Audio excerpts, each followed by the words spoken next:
The autumn rain drummed against the tall windows of Kensington Palace as Detective Inspector Sarah Mitchell adjusted her earpiece and checked her watch for the third time in 10 minutes. The security briefing had run longer than expected, and she could see the restlessness creeping into the faces of her fellow protection officers, gathered in the oak-paneled conference room. Outside, the London sky had turned the color of pewter, casting long shadows across the manicured gardens where Prince Louis would soon be playing. Sarah had been assigned to the Wales family's security detail for 18 months now, but today felt different. There was an electricity in the air, a sense that something significant was about to unfold. The intelligence reports had been vague, mentioning potential disruptions to royal events, but nothing concrete enough to cancel the planned family outing to the children's charity event in Hyde Park. "The route has been cleared twice," announced Commander James Whitfield, the head of Royal Protection, his weathered face bearing the lines of 3 decades in service. "We have undercover units positioned at every checkpoint, and the mobile command center will maintain constant communication with all teams." Sarah nodded along with her colleagues, but her attention kept drifting to the photographs displayed on the briefing board. Prince Louis, now 5 years old, smiled back at them from various official portraits, his bright eyes holding that spark of mischief that reminded everyone why he had quickly become the public's favorite young royal. His spontaneous waves during the Queen's Platinum Jubilee celebrations had endeared him to millions, but they had also made him a more visible target for anyone seeking to make a statement against the monarchy. The meeting concluded with the familiar ritual of synchronized watch setting and final equipment checks. As the other officers filed out, Sarah lingered, studying the detailed floor plans of the venue where the charity event would take place. Something about the layout bothered her, though she couldn't pinpoint exactly what. The main hall had multiple exits, which was good for security, but it also created more variables to monitor. "Second thoughts, Mitchell?" Commander Whitfield had noticed her hesitation. "Just being thorough, sir," she replied, though her instincts were telling her to pay attention to the nagging feeling in her gut. In her previous career with the Metropolitan Police, that same intuition had saved lives more than once. 20 minutes later, Sarah found herself positioned in the palace's main corridor, where the Wales family would pass on their way to the waiting cars. The corridor stretched nearly 200 feet, lined with portraits of monarchs past, their painted eyes seeming to watch every movement. The silence was broken only by the soft footsteps of palace staff going about their duties, and the distant sound of children's laughter echoing from the family's private quarters. Prince Louis appeared first, practically bouncing down the hallway with the boundless energy typical of a 5-year-old. He was dressed in a navy blazer and matching shorts, his hair neatly combed but already showing signs of the cowlick that would inevitably emerge before the day was over. Behind him walked his siblings, Princess Charlotte, maintaining her characteristic poise while Prince George carried himself with the growing awareness of his future role. The Prince and Princess of Wales followed, Catherine elegant in a cream-colored coat that complemented her auburn hair, while William moved with the confident stride of someone comfortable in his public role, yet eternally vigilant about his family's safety. Sarah had observed them dozens of times before, but she never ceased to be impressed by how they managed to maintain their dignity and warmth despite living under constant scrutiny. As the family approached, Prince Louis suddenly veered toward Sarah, his curiosity apparently piqued by her presence. This wasn't unusual. Children often gravitated toward the protection officers, perhaps sensing that these serious adults were there specifically to keep them safe. "Are you coming to see the dogs today?" Louis asked, his voice carrying that particular blend of excitement and formality that children of his age often displayed when talking to adults they didn't know well. Sarah smiled, momentarily setting aside her professional demeanor. The charity event they were attending was indeed featuring a demonstration by therapy dogs, something that had clearly captured the young prince's imagination. "I'll be nearby, Your Royal Highness. I hope you enjoy meeting them." Louis grinned and was about to respond when Catherine gently guided him back toward the group. "Come along, Louis. We don't want to keep the dogs waiting." As they continued toward the exit, Sarah fell into step behind them, her trained eyes automatically scanning for anything out of the ordinary. The palace corridors were familiar territory, but she had learned never to let familiarity breed complacency. Every doorway was a potential threat, every corner a place where danger might lurk. The convoy of vehicles waited outside, their engines running and drivers ready. The route to Hyde Park had been carefully planned to minimize exposure time, while allowing for the kind of public interaction that made these events meaningful. Sarah took her position in the lead car, her radio crackling with updates from the advance team already in position at the venue. The drive through London's streets provided a brief respite from the intensity of palace security protocols. Through her window, Sarah watched ordinary people going about their daily lives, unaware that royalty was passing just meters away behind the tinted glass. A mother pushed a pram along the sidewalk. An elderly man walked his dog. Teenagers hurried toward the underground station. These were the people she was sworn to protect, not just the family in the cars behind her. The venue came into view as they rounded the final corner. The Victorian building that housed the children's charity had been transformed for the occasion, with discreet security barriers creating a safe perimeter while maintaining an welcoming atmosphere. Sarah could see families already gathering in the designated public viewing area, children clutching small British flags and homemade signs welcoming Prince Louis. As the vehicles pulled up to the entrance, Sarah's radio crackled with confirmation that all teams were in position. The advanced security sweep had found nothing unusual, and the crowd appeared genuinely enthusiastic rather than threatening. Still, she maintained her heightened state of awareness as the family emerged from their cars. Prince Louis's face lit up immediately as he spotted the crowd of children waving at him. He raised his small hand in response, that natural charisma already evident despite his young age. The crowd responded with delighted cheers, parents lifting smaller children onto their shoulders for a better view. Inside the venue, the charity's staff had created an engaging program designed to appeal to children while highlighting the important work they did supporting families in crisis. The therapy dogs were indeed the main attraction, a collection of golden retrievers, Labradors, and mixed breeds whose gentle temperaments made them perfect ambassadors for the healing power of human-animal bonds. Sarah positioned herself near the main entrance, where she could monitor both the interior activities and any changes in the crowd outside.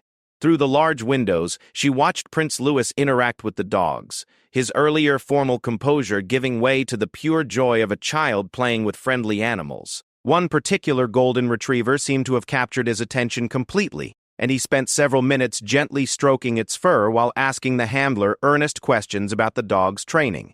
The event proceeded smoothly for the first hour.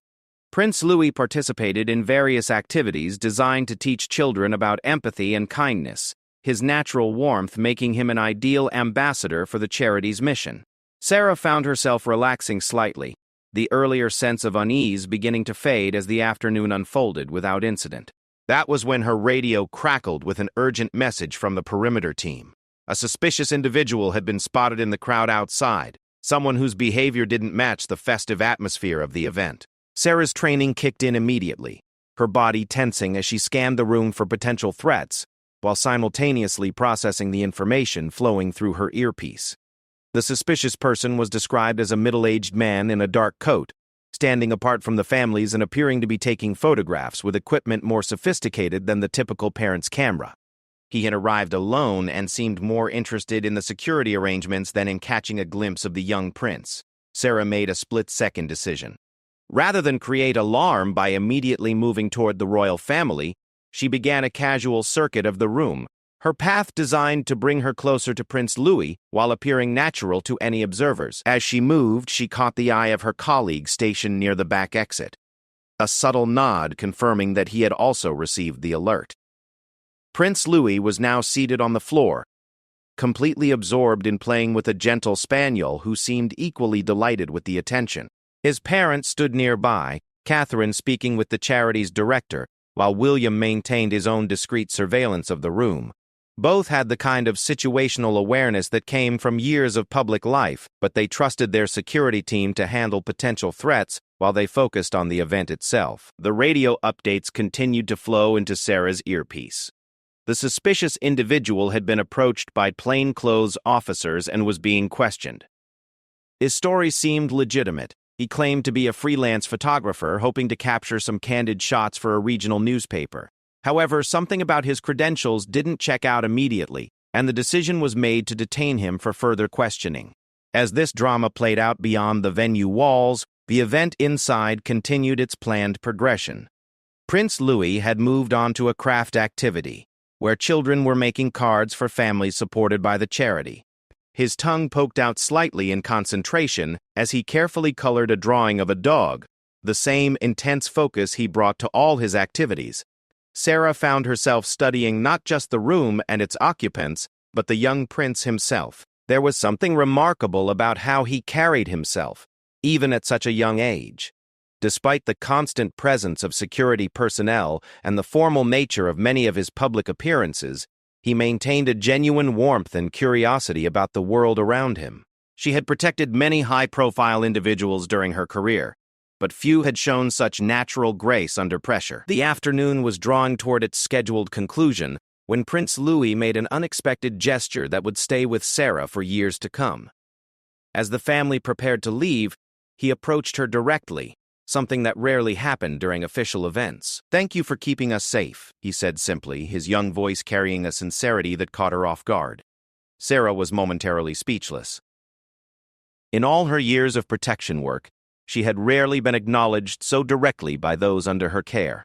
The moment stretched between them, and she realized that this 5-year-old child understood far more about his circumstances than most people would assume. "It's my honor, Your Royal Highness," she replied, meaning every word. As the family made their way toward the exit, Sarah fell back into her professional role.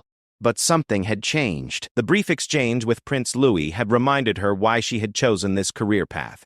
It wasn't just about following protocols or managing security perimeters. It was about protecting something precious and irreplaceable. The suspicious photographer turned out to be exactly what he claimed, though his press credentials were expired, explaining the initial confusion. He was released with a warning about proper accreditation procedures, and the convoy returned to Kensington Palace without further incident. Later that evening, as Sarah completed her incident reports and prepared to end her shift, she found herself reflecting on the day's events. The security protocols had worked exactly as designed.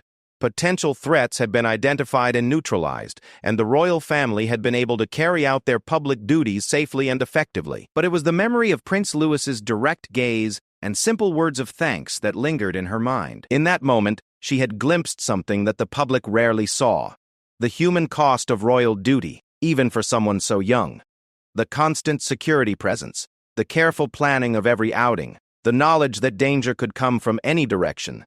These were the realities that shaped his daily life. As she walked through the palace corridors toward the exit, Sarah made a silent promise to herself and to the young prince she was sworn to protect. Whatever challenges lay ahead, whatever threats might emerge, she would be ready. The crown's resilience depended not just on the strength of its bearers, but on the dedication of those who stood guard in the shadows, watching and waiting and ready to act when needed. The autumn rain had stopped, and stars were beginning to appear between the breaking clouds. London stretched out before her as she left the palace grounds, millions of people settling into their evening routines, unaware of the small dramas and quiet heroism that played out behind palace doors. But Sarah knew, and that knowledge would shape everything that followed in the months and years to come. 6 months had passed since that autumn afternoon when Prince Louis first acknowledged Sarah's presence with such startling directness. And winter had settled over London, with unusual severity. The ancient heating systems of Kensington Palace worked overtime against the bitter cold that seemed to seep through even the thickest stone walls, while outside, the normally pristine gardens lay dormant under a blanket of frost that sparkled like diamonds in the weak morning sun. Sarah Mitchell had arrived earlier than usual for her shift, drawn by reports of increased chatter among various intelligence networks about potential disruptions to royal events during the upcoming half-term holiday. The reports were frustratingly vague, mentioning everything from planned protests to more serious security concerns, but lacking the specific details that would allow for targeted countermeasures. The palace buzzed with a different energy during school holidays. Prince Louis, now several months older and noticeably more confident in his public role, had developed an endearing habit of greeting the security staff by name when he encountered them during his daily activities. This morning, Sarah could hear his laughter echoing from the direction of the family's breakfast room, accompanied by the patient voice of his nanny, explaining why jumping on antique furniture was not appropriate behavior for a prince. Commander Whitfield had called an emergency briefing for 7:30, unusual timing that confirmed the seriousness of the intelligence reports. As Sarah made her way through the corridors toward the security office, she passed several housekeeping staff who offered polite nods of acknowledgement. After 18 months on the detail, she had become a familiar face to the dozens of people who worked behind the scenes to keep the palace functioning. The briefing room was already crowded when she arrived, filled with the core protection team, plus several specialists from Scotland Yard's counter-terrorism command.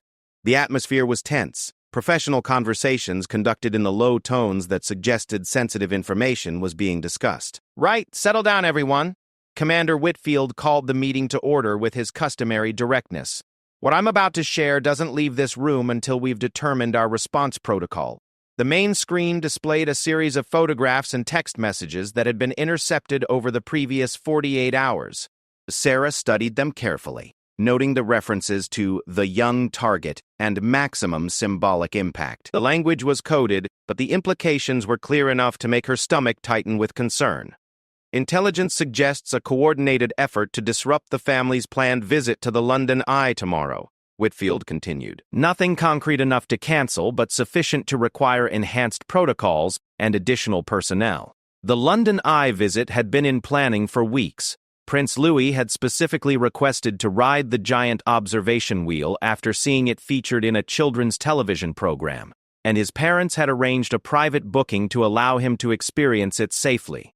The event was meant to be informal and fun, a break from the more structured charity appearances that filled most of his public schedule.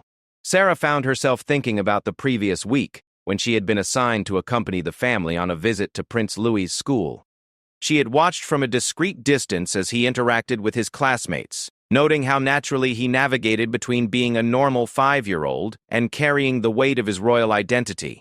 His teacher had later commented to Catherine about how well-adjusted he seemed despite his unique circumstances. "Mitchell, you'll be primary close protection tomorrow," Whitfield announced, interrupting her thoughts.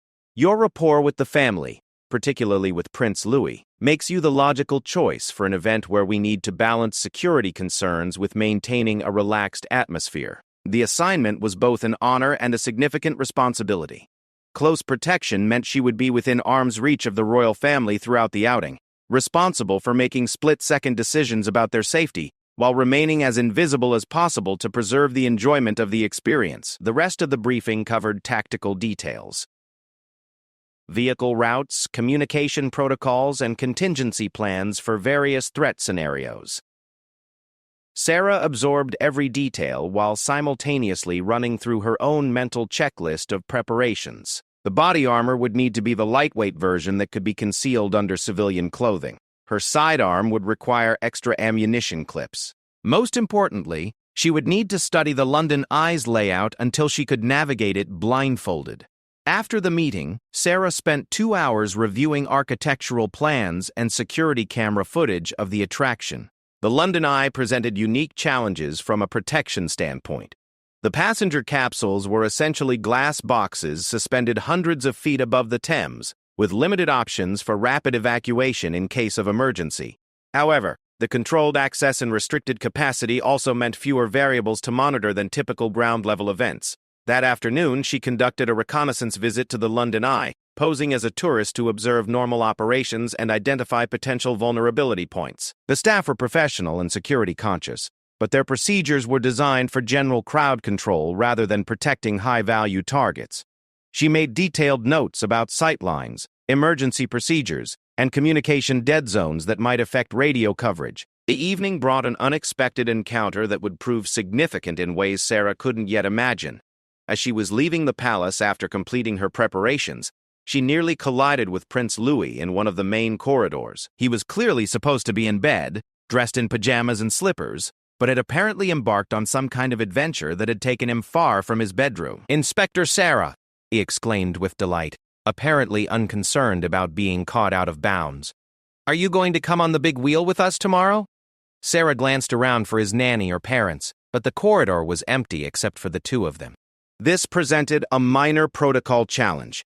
She couldn't simply leave a 5-year-old prince wandering the palace alone, but she also wasn't authorized to provide childcare services. "I'll be there to keep you safe," she replied, crouching down to his eye level. "But shouldn't you be in bed, Your Royal Highness?" Louis considered this question with the seriousness that children often brought to logical challenges. "I was looking for Paddington," he explained, referring to his favorite stuffed bear. "He must be hiding somewhere."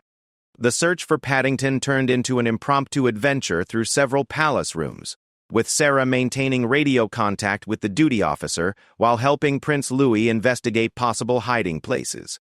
They eventually found the beloved bear in the library, where he had apparently been left after an afternoon reading session. As they made their way back toward the family quarters, Prince Louis surprised Sarah with one of his thoughtful questions. "Do you ever get scared when you're protecting us?" The question caught her off guard with its directness. Most adults would never ask such a thing, but children often cut straight to the heart of complex issues that adults preferred to avoid discussing. "Sometimes," Sarah admitted, deciding that honesty was more respectful than platitudes. "But that's why I train so hard and work with such a good team. Being a little bit scared can help keep everyone safe." Louis nodded seriously, apparently satisfied with this explanation. "Daddy says being brave doesn't mean you're not scared. It means you do the right thing even when you are scared." The wisdom of this observation, coming from someone so young, stayed with Sarah long after she had safely delivered Prince Louis back to his nanny. As she finally left the palace that evening, she reflected on the complexity of his situation. He was growing up in a world where concepts like danger and protection were part of his daily reality, yet he maintained the curiosity and optimism that made childhood magical. The next morning arrived gray and cold, with intermittent snow flurries that added an extra layer of complexity to the security arrangements. The weather would limit visibility and potentially affect crowd sizes, but it also meant that suspicious individuals would be easier to spot among the smaller numbers of typical tourists. The family's departure from Kensington Palace proceeded according to schedule, though Sarah noticed that Prince Louis seemed more subdued than usual. Perhaps the previous evening's conversation had made him more aware of the security implications of their outing, or perhaps he was simply tired from his late-night adventure. The convoy made its way through London's morning traffic, following a route that had been cleared by advance teams but maintained the appearance of normalcy. Sarah rode in the lead vehicle, monitoring radio traffic and coordinating with the various surveillance teams positioned along their path. As they approached the South Bank, the London Eye came into view, its massive wheel turning slowly against the gray sky. The attractions management had arranged for the royal family to have exclusive use of one passenger capsule, with additional security personnel positioned in adjacent capsules to provide comprehensive coverage. Prince Louis's enthusiasm returned as soon as he saw their destination, his face pressed against the car window, eyes wide with excitement as he took in the scale of the structure. "It's even bigger than on television," he announced to no one in particular. The arrival procedure went smoothly, with discreet security cordons keeping curious onlookers at a respectful distance while allowing the family to move naturally toward the boarding area. Sarah positioned herself directly behind Prince Louis, close enough to react instantly to any threat while remaining sufficiently discreet to avoid interfering with his enjoyment of the experience. The passenger capsule was larger than Sarah had expected, with panoramic windows offering spectacular views across London. As the wheel began its slow ascent, Prince Louis pressed his face to the glass, pointing out landmarks he recognized from books and previous outings. His parents stood nearby, Catherine taking photographs, while William provided a running commentary about the city's history and geography. Sarah found herself relaxing slightly as they climbed higher above the city. The controlled environment of the capsule, combined with the comprehensive security measures on the ground, created about as safe a scenario as could be managed for a high-profile public outing. Her radio remained quiet except for routine status updates from the various surveillance teams. Halfway through the 30-minute ride, Prince Louis made an observation that demonstrated his growing awareness of his unique circumstances. "Look," he said, pointing down at the crowds gathered around the base of the attraction. "All those people came to see us." The comment prompted a gentle conversation between his parents about the responsibilities that came with public attention. Sarah listened while maintaining her vigilant watch, impressed by how they managed to provide age-appropriate explanations for complex concepts about duty, service, and the role of the monarchy in modern Britain. As the capsule reached its highest point, offering breathtaking views across the Thames and into the heart of London, Prince Louis suddenly turned to Sarah with another of his direct questions. When I'm king someday, will you still protect me? The question hung in the air for a moment, loaded with implications about the future and the continuity of institutions that stretched back centuries. Sarah was aware that Catherine and William had also heard the question and were watching her response with interest. "That's a long time in the future, Your Royal Highness," Sarah replied carefully. "But there will always be people dedicated to keeping you and your family safe, no matter what roles you have." Prince Louis seemed satisfied with this answer, turning back to the window to continue his observation of the city below, but the exchange had crystallized something important for Sarah. This 5-year-old boy would indeed grow up to bear enormous responsibilities, and the quality of his preparation for that role would depend partly on the security and stability provided by people like her during his formative years. The descent proceeded without incident, though Sarah noted increased radio chatter as they approached ground level. Nothing threatening, but the normal uptick in activity that accompanied the conclusion of any royal engagement. Crowds had grown larger during their absence, word having spread through social media about the royal presence at the attraction. As they disembarked, Prince Louis waved enthusiastically at the assembled crowd, his natural charisma evident even at such a young age. The public response was overwhelmingly positive, with children calling out his name and adults smiling at his obvious enjoyment of the experience. The return journey to Kensington Palace was uneventful, allowing Sarah to reflect on the morning's events. The security operation had proceeded flawlessly, but more importantly, Prince Louis had been able to enjoy a normal childhood experience despite the extraordinary circumstances that surrounded his daily life. That evening, as Sarah completed her detailed incident report, she found herself thinking about Prince Louis's question regarding her future role in his protection. The truthful answer was that she had no idea where her career might lead over the coming decades, but the question had made her realize something important about her commitment to the royal family and the institution they represented. The promise she had made to herself months earlier, standing in a palace corridor after that first meaningful exchange with Prince Louis, had evolved into something deeper. It wasn't just about personal dedication to a charming child. It was about understanding her role in preserving something larger than any individual. The crown's resilience depended on countless people fulfilling their duties with skill and dedication, often in ways that would never be publicly acknowledged or rewarded. As she prepared to leave the palace, Sarah encountered Commander Whitfield in the security office. He was reviewing footage from the day's operation, but looked up as she entered. "Excellent work today, Mitchell," he said simply. The family felt completely secure, and Prince Louis had the kind of experience he'll remember fondly for years to come. The commendation meant more than Whitfield probably realized. In the demanding world of royal protection, where success was measured by the absence of incidents rather than dramatic interventions, recognition often came in subtle forms. But Sarah understood that she had earned her commander's trust and demonstrated her capability for the most sensitive assignments. Outside, London was settling into another cold winter evening. The city's millions of residents were returning to their homes, families, and personal concerns, while behind palace doors a small group of dedicated professionals maintained their quiet vigil.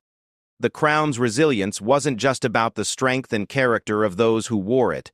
It depended equally on the commitment of those who served it, often in ways that remained forever hidden from public view. Spring had arrived in London with unusual gentleness, coaxing daffodils from the palace gardens and bringing a warmth that seemed to lift spirits throughout Kensington Palace. Sarah Mitchell had been promoted to Senior Protection Officer the previous month, a recognition of her exceptional performance and the trust she had earned from both her commanders and the royal family. The promotion came with increased responsibilities and access to more sensitive intelligence, but also with the satisfaction of knowing her dedication had been officially acknowledged. Prince Louis had grown noticeably in the year since Sarah first began protecting him. At 6 years old, he carried himself with greater confidence while retaining the infectious curiosity that made him such a compelling public figure. His questions had become more sophisticated, reflecting a developing understanding of the world around him and his place within it. Sarah had watched him navigate increasingly complex social situations, from state dinners where he was expected to observe formal protocols to casual family outings where he could simply be a child. This particular morning brought news that would test every aspect of Sarah's training and judgment. Intelligence reports had identified a credible threat against the royal family, specifically targeting what the intercepted communications described as the future king's youngest son. The language was unambiguous enough to trigger the highest level of security protocols, transforming the palace from a family home into something resembling a fortress. Commander Whitfield's briefing was more serious than any Sarah had attended during her tenure. The threat appeared to originate from a domestic extremist group that had grown increasingly bold in their anti-monarchy rhetoric over recent months. Their communications suggested detailed knowledge of royal schedules and security procedures, indicating either significant surveillance capabilities or access to inside information. "We're implementing Code Amber protocols effective immediately," Whitfield announced to the assembled protection team. "All public engagements are suspended pending further assessment, and the family will remain within secure perimeters until we can neutralize this threat." Sarah felt her stomach tighten as she absorbed the implications. Code Amber meant that Prince Louis's world would suddenly become much smaller and more restricted. No school, no public outings, no normal childhood activities until the security services could identify and apprehend those responsible for the threats. For an active 6-year-old, who thrived on interaction and adventure, the confinement would be particularly challenging. The immediate task was informing the family about the new restrictions without creating unnecessary alarm, especially for the children. William and Catherine had dealt with security threats before, but this was the first time their youngest son had been specifically targeted. Sarah was assigned to maintain close personal protection for Prince Louis throughout the lockdown period, essentially becoming his constant companion until the situation resolved. She found Prince Louis in the palace schoolroom, where he was supposed to be working on reading exercises with his tutor. Instead, he was building an elaborate castle from wooden blocks, apparently having lost interest in the prescribed lesson. His concentration was complete, tongue poking out slightly as he carefully balanced another tower on his architectural creation. "Your Royal Highness," Sarah announced her presence softly, not wanting to startle him. "I'm going to be staying closer than usual for the next few days." Louis looked up from his construction project with interest rather than concern. "Are we going somewhere exciting?" The innocent question highlighted the delicate balance Sarah would need to maintain. She had to ensure his safety without destroying his sense of security or filling him with fear about dangers he was too young to understand fully. "We're going to have some special time at home," she replied carefully. "There are some people who aren't being very nice, so we want to make sure you stay safe while the grown-ups sort everything out." This explanation seemed to satisfy Prince Louis, who nodded seriously before returning to his castle building. Sarah positioned herself near the schoolroom's main entrance, where she could monitor both the corridor and the room's occupants while maintaining radio contact with the broader security team. The first day of lockdown proceeded relatively smoothly. Prince Louis adapted to the restrictions better than expected, perhaps because the palace offered so many interesting diversions that he didn't immediately notice the absence of his usual outdoor activities. Sarah found herself impressed by his resilience and ability to find entertainment in whatever circumstances presented themselves. However, by the second day, the confinement was beginning to show effects. Prince Louis had grown restless and increasingly curious about why their usual routines had been disrupted. His questions became more pointed, demonstrating the sharp intelligence that would serve him well in his future role, but also making Sarah's job of providing reassuring non-answers more challenging. "Inspector Sarah," he asked during lunch, using the informal title he had adopted for her months earlier, "why can't we go to the park today? The weather is perfect for football." Sarah had anticipated this question and prepared a response that balanced honesty with age-appropriate information. "Sometimes there are people who want to bother royal families, so we need to wait until the police can talk to them and help them understand that bothering people isn't okay." Prince Louis considered this explanation while carefully arranging his sandwich into geometric shapes, a habit he had developed when thinking through complex problems. Are they bad people or just confused people? The sophistication of his question caught Sarah off guard. Most adults would have asked about the nature of the threat or the timeline for resolution, but Prince Louis had cut directly to a more fundamental question about human nature and motivation. "Probably a bit confused," she replied after a moment's thought. "Most people who do things that worry us are more confused than actually bad." This seemed to satisfy him, and he returned his attention to his architectural sandwich project. But the exchange had reminded Sarah of the unusual pressures that shaped Prince Louis's developing worldview. Most 6-year-olds didn't need to think about the motivations of people who might wish them harm, yet he was learning to navigate these concepts with remarkable maturity. The third day brought a significant development that would change the entire nature of the threat assessment. Intelligence analysts had identified the source of the threatening communications and discovered something that cast the entire situation in a different light. The supposed extremist group turned out to be a single individual with a history of mental health issues, someone whose grandiose threats masked a more pathetic reality of social isolation and psychological distress. However, this revelation didn't immediately reduce the security concerns. Unstable individuals could sometimes be more dangerous than organized groups, precisely because their behavior was less predictable and their motivations more personal.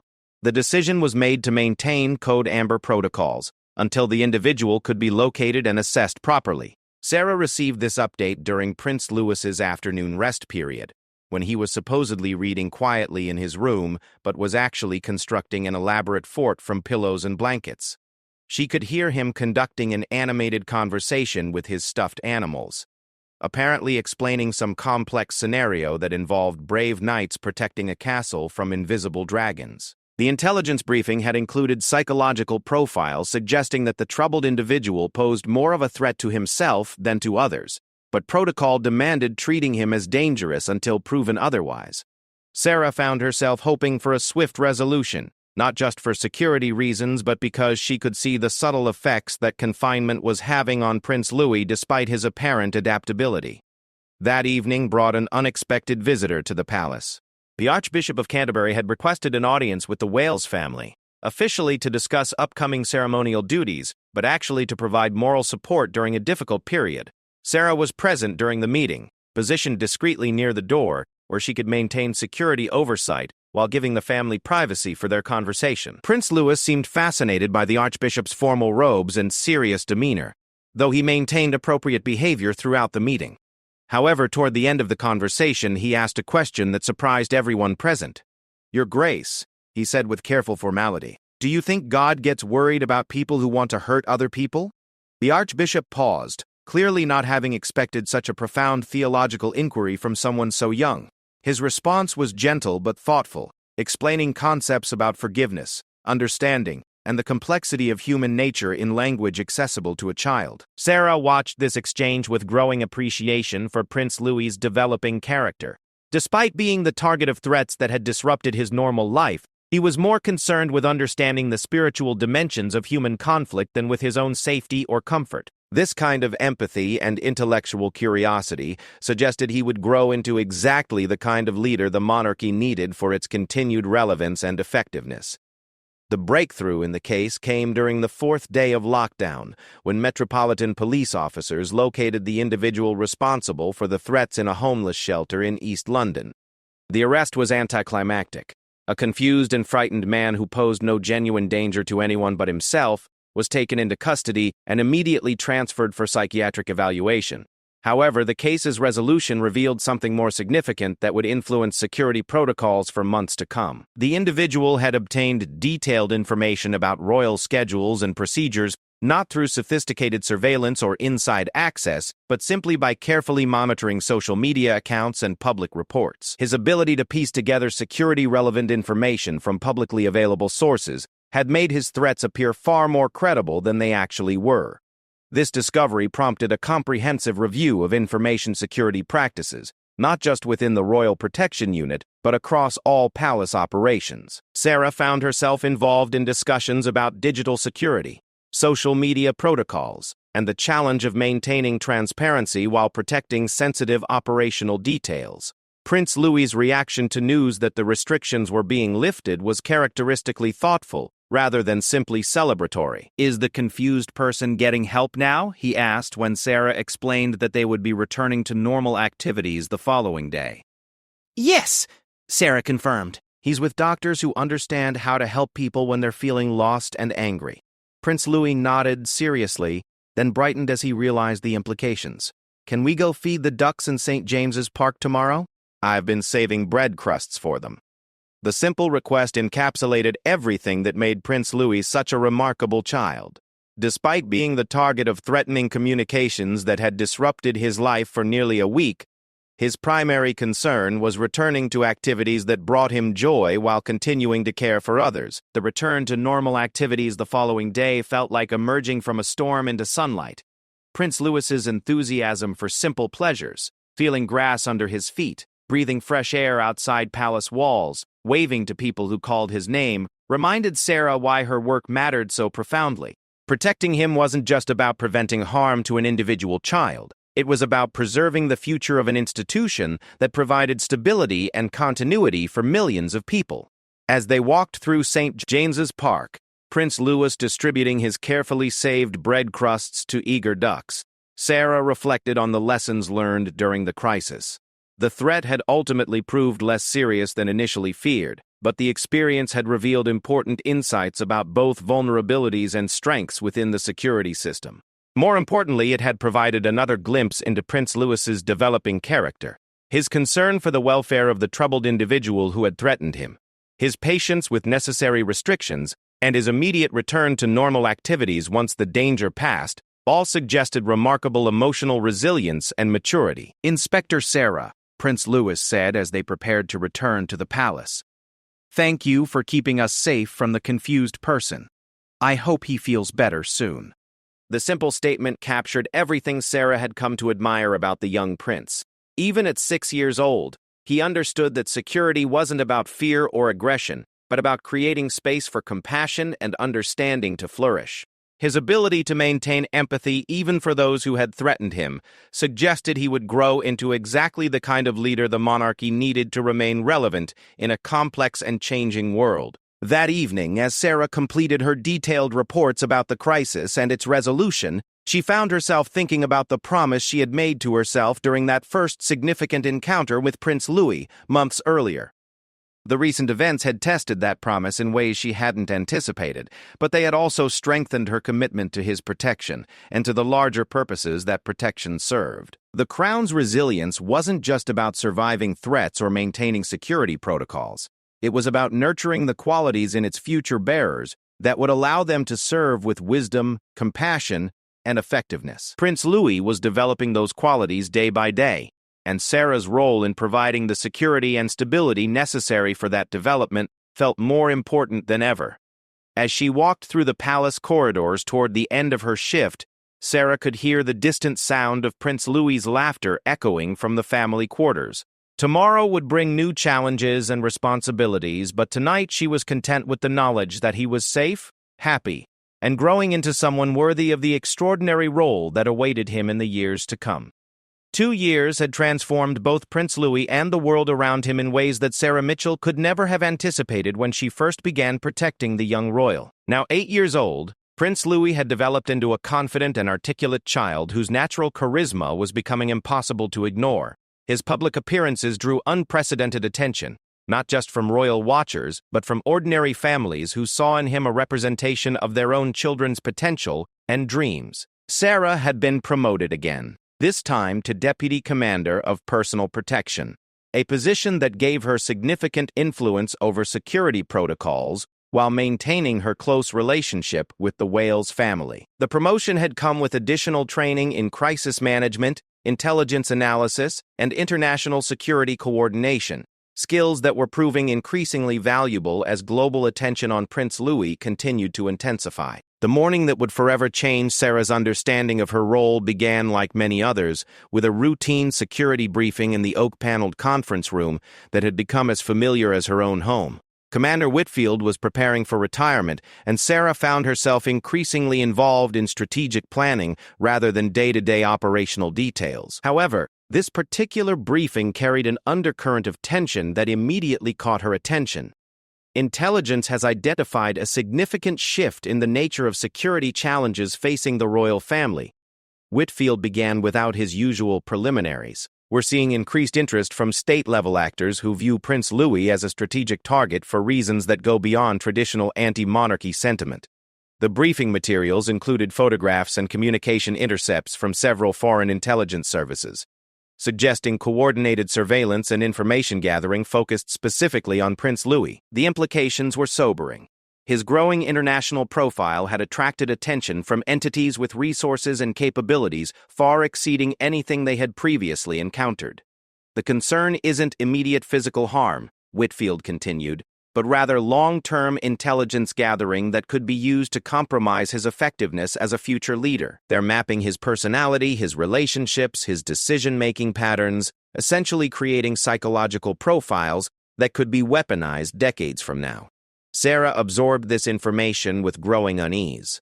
The threat landscape had evolved far beyond the traditional challenges of protecting a high-profile child from conventional dangers. Prince Louis was now viewed as a strategic asset by foreign powers who understood that influencing his development could potentially affect British policy and international relations for generations to come. The implications extended beyond security into areas of education, social interaction, and personal development.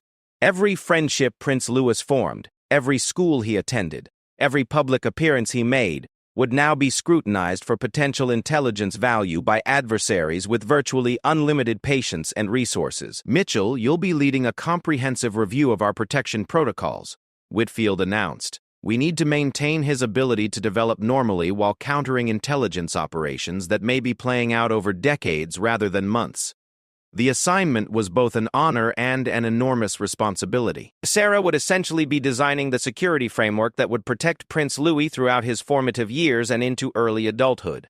A framework that would need to evolve constantly as both he and the threats against him matured. Her first priority was meeting with Prince Louis himself to explain the new security measures without creating anxiety about dangers he couldn't fully comprehend. She found him in the palace library, where he was supposed to be working on a history assignment but had instead become absorbed in a biography of Winston Churchill that was far above his reading level. "This is fascinating," Prince Louis announced as Sarah approached. "Churchill made so many difficult decisions during the war. How did he know which choices were right?" The question demonstrated the kind of intellectual curiosity that made Prince Louis such a compelling figure.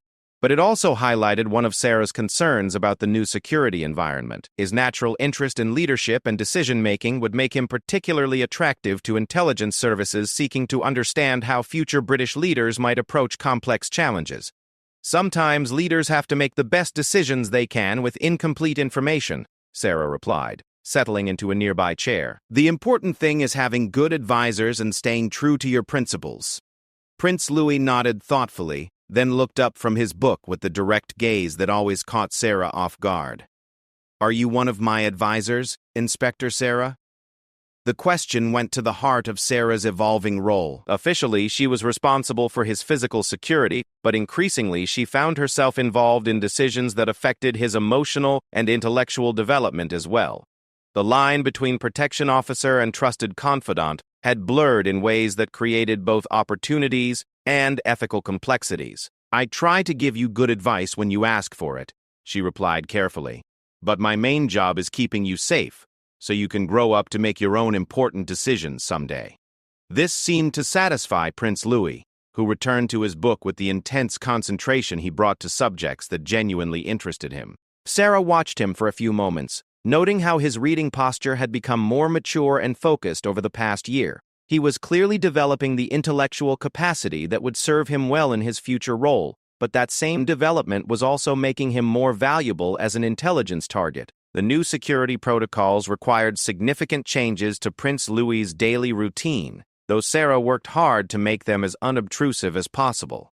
Electronic surveillance detection became a regular part of palace operations, while his interactions with new people were subjected to enhanced background screening. The changes were necessary, but Sarah worried about their cumulative effect on his social development and worldview.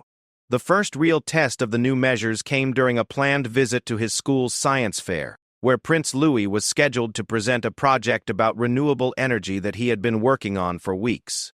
The event would involve interaction with dozens of other families in a relatively informal setting, exactly the kind of environment where intelligence gathering could occur without detection. Sarah spent hours reviewing the guest list and school layout, coordinating with local police to establish discreet surveillance coverage, while ensuring that the atmosphere remained appropriately casual and welcoming. The challenge was protecting Prince Louis from sophisticated intelligence operations without turning him into a prisoner of his own security requirements. The science fair proceeded smoothly from a security standpoint. But Sarah found herself observing Prince Louis with new eyes as he explained his renewable energy project to visiting parents and teachers. His natural enthusiasm and articulate explanations were impressive, but they also provided exactly the kind of personality insights that foreign intelligence services were seeking to compile. One interaction particularly caught Sarah's attention. A visiting parent, supposedly the father of one of Prince Louis's classmates, asked unusually detailed questions about his research methods and sources of information. The conversation appeared innocent, but something about the man's questioning technique reminded Sarah of interrogation strategies she had studied during her intelligence training. After the event, Sarah ran a comprehensive background check on the individual and discovered discrepancies in his claimed identity. Further investigation revealed connections to a foreign consulting firm with known intelligence ties. The discovery confirmed her worst fears about the sophistication of the operations targeting Prince Louis. The incident prompted a family meeting to discuss the new reality of Prince Louis's situation. William and Catherine had always been aware of security challenges, but the shift toward intelligence gathering required different kinds of precautions and lifestyle adjustments that would affect the entire family. "We can't let fear dictate his childhood," Catherine emphasized during the discussion. "But we also can't pretend that his circumstances are normal." Prince Louis himself handled the explanation better than expected. When told that some people were trying to learn too much about him for inappropriate reasons, he asked practical questions about what he could do to help protect himself and his family. "Should I not talk to people I don't know?" he asked, demonstrating his understanding of the essential challenge. "You should be yourself," Sarah replied, "but be aware that some conversations might be different from what they seem. If something feels strange or uncomfortable, trust those feelings." This advice would prove prophetic sooner than anyone anticipated. 2 weeks later, during a casual outing to a London museum, Prince Louis approached Sarah with concerns about a museum guide who had been asking unusual questions during their private tour. "He wanted to know about my favorite subjects in school and what books I read at home." Prince Louis reported with the kind of situational awareness that made Sarah both proud and concerned. It felt like he was trying to learn secrets rather than just being friendly. Sarah's immediate investigation confirmed Prince Louis's instincts. The museum guide was indeed who he claimed to be, but he had been approached by individuals offering payment for detailed information about the royal family's visit. His questions had been scripted by people with clear intelligence objectives. The incident marked a turning point in Prince Louis's understanding of his circumstances. He began to demonstrate remarkable sophistication in recognizing when interactions felt inappropriate or overly intrusive, skills that most adults never needed to develop but that were becoming essential for his protection. "I don't want to be suspicious of everyone," he confided to Sarah after another incident where his awareness had prevented a potential intelligence gathering operation. "But I also want to keep my family safe." The mature nature of his concerns impressed Sarah, while also highlighting the unique pressures shaping his childhood. Most 8-year-olds worried about homework and playground friendships, but Prince Louis was learning to navigate a world where casual conversations could have strategic implications for national security. The cumulative effect of these experiences was beginning to show in subtle changes to Prince Louis's personality and behavior. He remained warm and engaging in public settings, but Sarah noticed increased caution in his interactions with unfamiliar adults. The natural openness that had made him such a compelling public figure was being tempered by hard-learned lessons about the need for security awareness. This evolution came to a head during a visit to a children's hospital, where Prince Louis was scheduled to meet with young patients and their families. The visit was meant to be informal and healing, an opportunity for him to use his natural empathy to bring comfort to children facing serious medical challenges. However, Sarah's security briefing had identified several potential intelligence risks among the hospital staff and visitors. The challenge was allowing Prince Louis to provide genuine comfort and connection while protecting him from individuals who might exploit his compassion for intelligence-gathering purposes.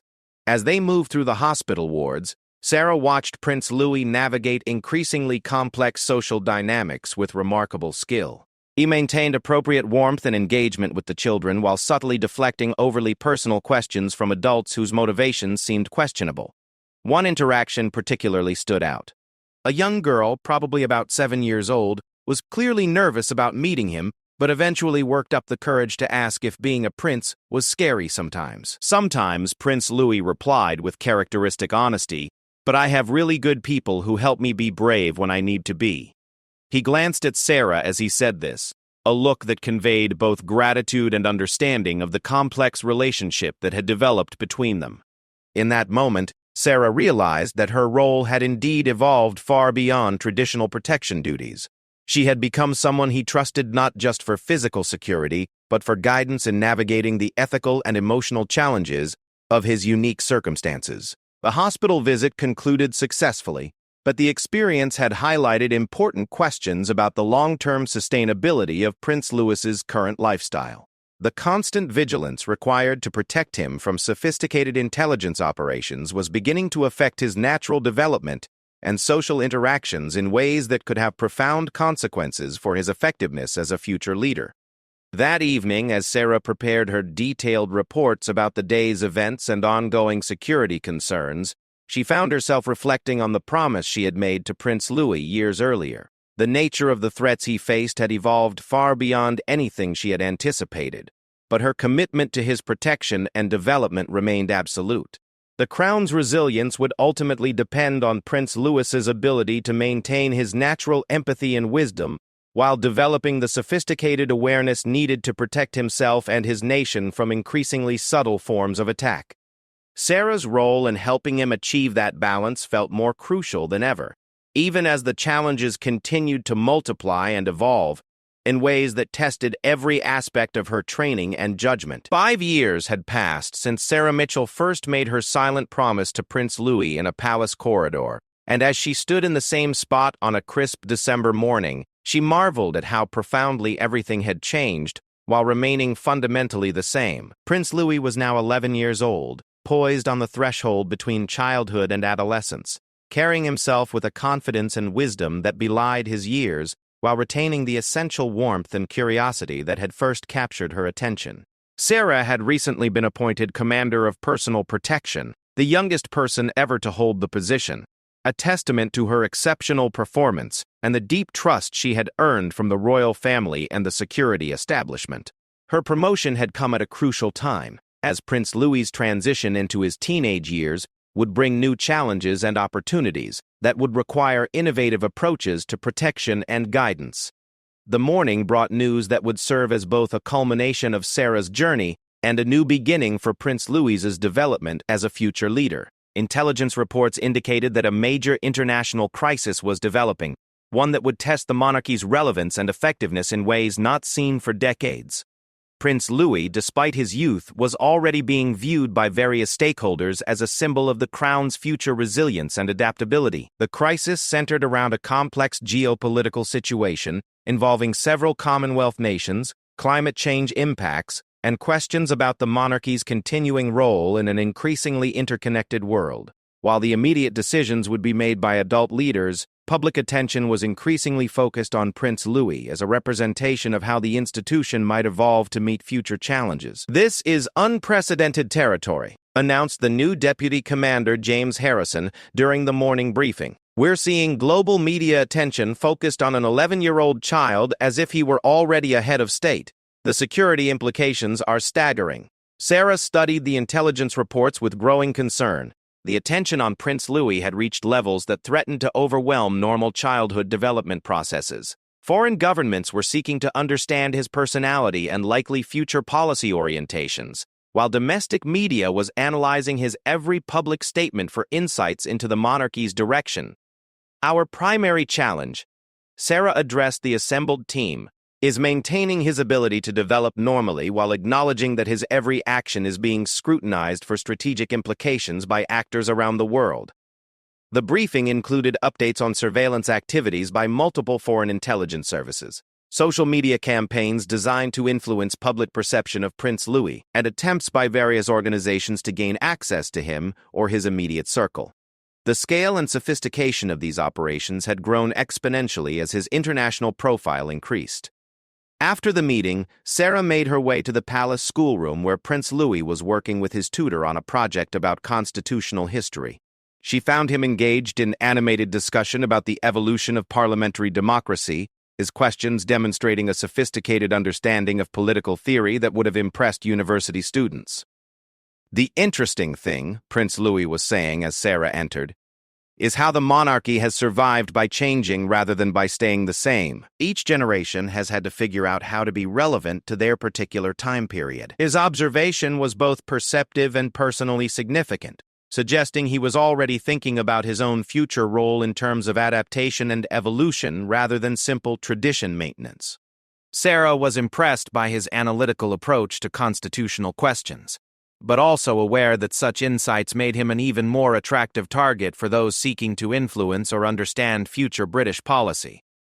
"Inspector Sarah." Prince Louis looked up as he noticed her presence, using the informal title he had never abandoned despite her promotions. "I was just thinking about something I wanted to ask you." Over the years, their conversations had evolved from simple exchanges about daily activities to complex discussions about leadership, ethics, and the challenges of public service. Prince Louis had come to view Sarah as a trusted advisor whose perspective complemented those of his parents, teachers, and other mentors. "I've been reading about previous kings who faced really difficult times," he continued. "They all seemed to have people around them who helped them make good decisions. How do you know who to trust when so many people want to influence you?" The question went to the heart of challenges that Prince Louis would face throughout his life, but particularly as he entered adolescence and began forming his own independent relationships and judgments. Sarah had been anticipating this conversation for months, knowing that her advice could significantly influence his approach to trust and decision-making for years to come. "Trust usually develops over time," she replied, settling into the chair that had become her usual spot during these discussions. "The people who prove themselves by consistently putting your well-being ahead of their own interests are usually the ones worth listening to." Prince Louis nodded thoughtfully, then asked a follow-up question that demonstrated his growing awareness of his unique circumstances. "But what if someone's definition of my well-being is different from my own? What if they think they know what's best for me better than I do?" The sophistication of his question impressed Sarah, while also highlighting one of her greatest concerns about his development. At 11 years old, Prince Louis was already grappling with philosophical questions about autonomy, authority, and decision-making that most people didn't encounter until much later in life. "That's when you need to trust your own judgment," she replied carefully. "But also stay open to advice from people who have more experience. It's a balance that even adults struggle with sometimes." This conversation was interrupted by an urgent communication from the intelligence team monitoring global media coverage of Prince Louis.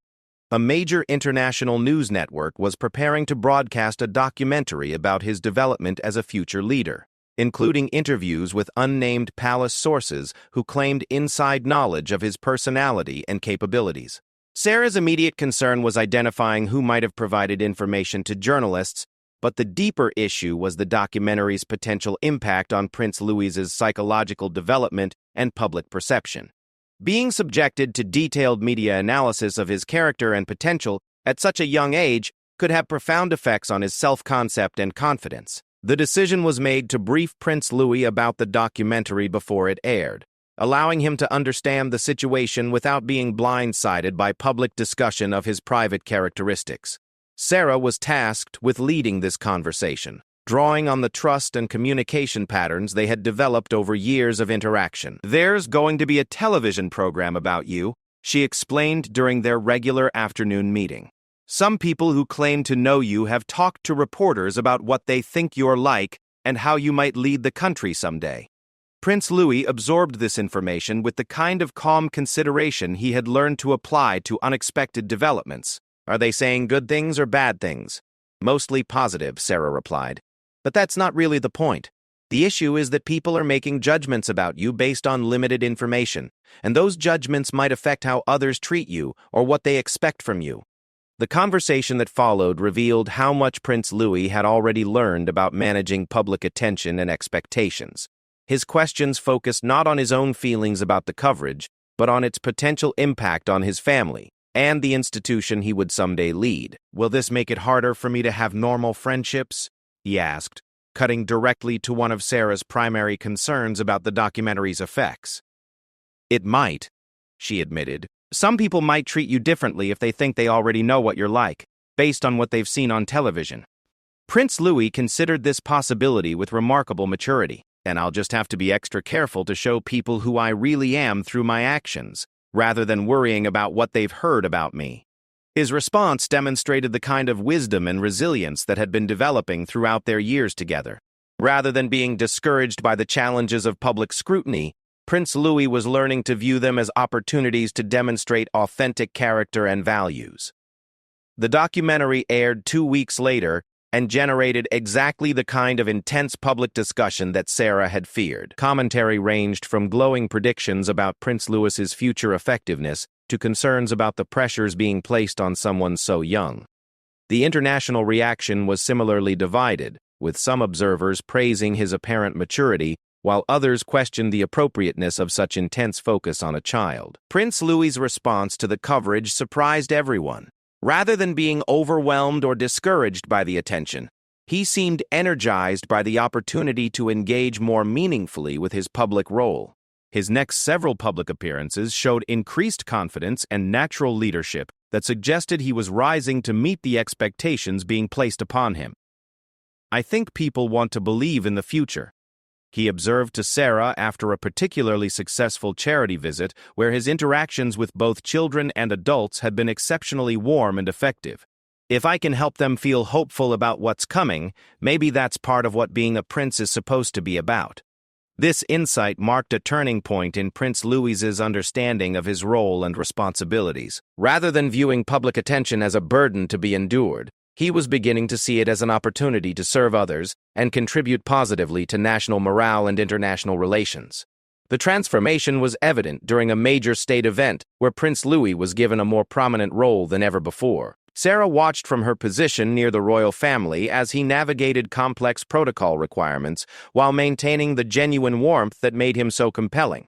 His interactions with foreign dignitaries, senior government officials, and members of the public demonstrated a natural diplomatic instinct that suggested remarkable potential for his future role. But it was a quiet moment after the formal proceedings that most impressed Sarah and confirmed her belief in Prince Louis's developing character.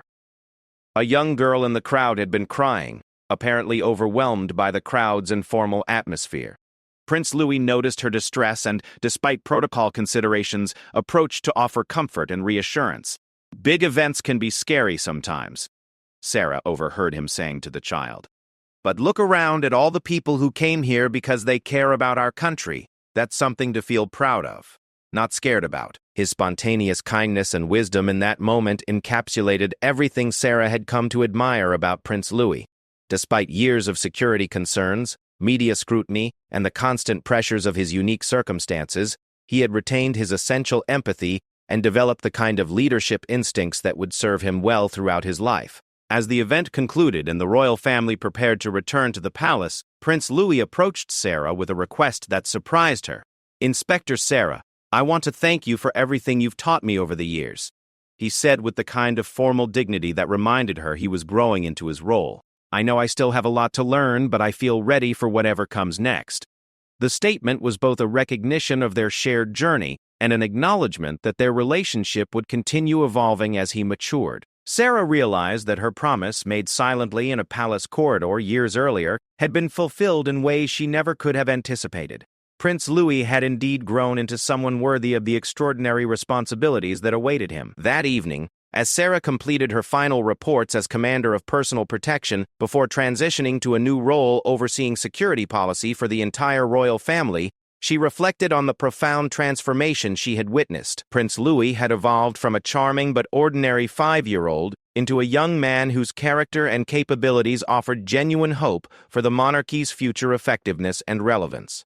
The crown's resilience, she now understood, wasn't just about surviving challenges or maintaining traditions.